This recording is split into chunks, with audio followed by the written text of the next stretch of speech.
How to make your text scramble inside Davinci Resolve. In Effects Library Titles, grab the text plus and leave it over your media.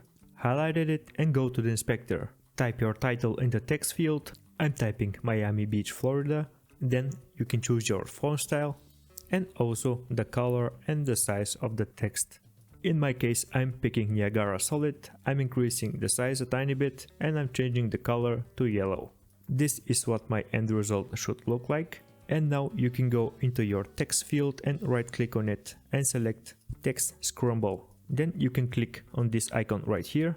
It will lead you to your Fusion page. In here you want to leave your timeline playhead in the beginning of the timeline here.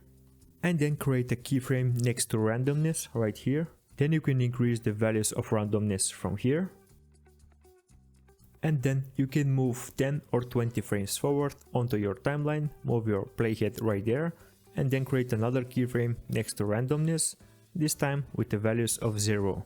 Simple as that. Now let's jump to the edit page and play it through to see the preview. If you wanna see some more effects inside Davinci Resolve, make sure you watch this video right here. I'm pretty sure you're gonna like it. Thanks for watching and see you in the next one.